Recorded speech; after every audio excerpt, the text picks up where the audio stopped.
Bueno, sigue el invierno muy fuerte. Antes de contarles el tema de las placahuellas, quiero decirles que seguimos trabajando arduamente para tratar de mantener la movilidad. En las vías en este momento hay movilidad, hay transitabilidad, pero las vías tienen sus afectaciones, algunas temas por manejos de agua, se daña la vía como tal, pero estamos tratando de tratar de contrarrestar estas situaciones. Históricamente, de la mano de los campesinos, hemos elegido, o ellos han elegido, los tramos más difíciles que a lo largo de la vida se les ha generado por el tema del invierno para poder movilizar sus productos y demás. Y a raíz de ello, allí hemos llegado a construir placahuellas. Hoy creo que se está construyendo en un porcentaje muy alto del sector rural placahuellas. Y de esta manera, pues a futuro, de a poco vamos generando esos límites frente a el mal estado de la vía. Ha sido muy exitoso, veo que los resultados han sido muy positivos. Sería mejor si no hubiese tanto invierno, pero de esa misma manera podemos seguir avanzando.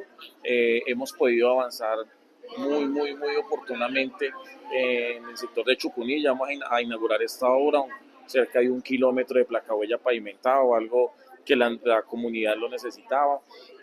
Tenemos también en el sector de la María haciendo la preparación. Allá hemos tenido unas dificultades por el invierno.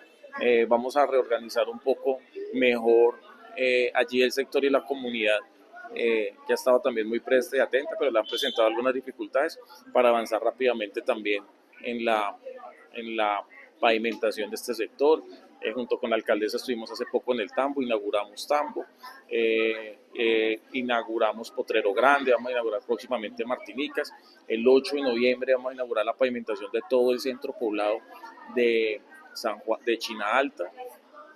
Adicional a ello, pintamos todas las fachadas, en algunas tienen murales alusivos al café y a los animales del sector, animales silvestres desde luego, y de esta manera pues la transformación que está llevando este sector de China Alta ha sido espectacular. Ha sido muy bueno, siempre con el compromiso y de la mano de nuestra comunidad. El fin de semana nos preparamos para las elecciones que hubo, estas consultas. Para ello trabajamos casi de largo todo el sábado habilitando vías. Terminamos en el cañón del Conveima, donde habían algunos deslizamientos que sin lugar a dudas iban a interferir en la movilidad de los turistas y de las personas que también de pronto iban a ser partícipes de esta consulta. Cerca de las 5 de la mañana ya quedaron todos los pasos totalmente habilitados.